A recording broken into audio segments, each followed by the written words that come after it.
what is the difference between the gifts of the Holy Spirit and the fruit of the Spirit?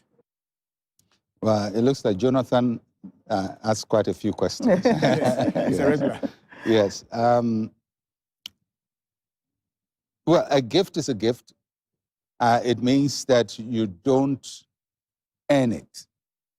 You don't do something to make it happen.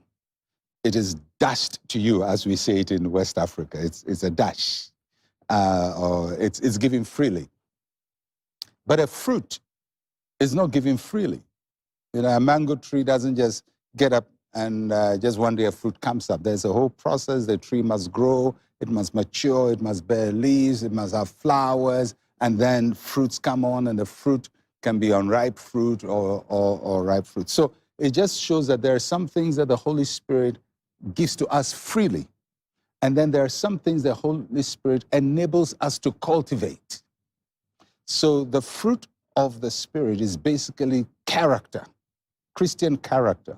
And Christian character is not a gift. It is something that you have to work on to develop. So normally we say that, and that's why Jesus says that by their fruits you should know them, by their character, not by the gift.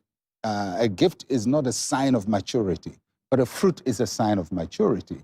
A gift does not show even your relationship with God, but the fruit shows your relationship with God. So the gift of a person manifesting does not mean he's spiritual, doesn't mean he has a relationship with God or intimacy with God. The person may not have all of that and still have a gift.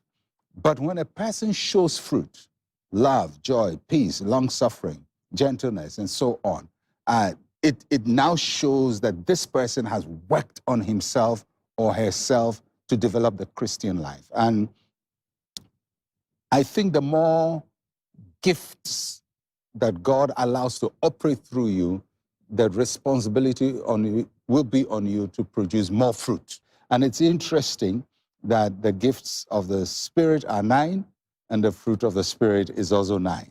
It's a balance that you need both the fruit and the gift to manifest in your life. If you have only gifts or manifest gifts, but no fruit, you bring dishonor to Christ.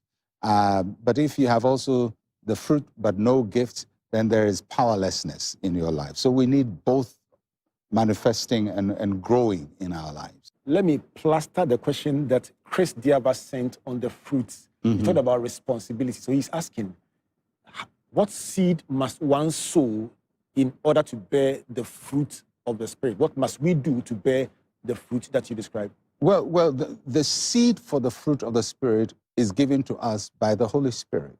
He plants love in our hearts. He plants peace in our hearts. He plants joy in our hearts. These are the plantings of the Holy Spirit.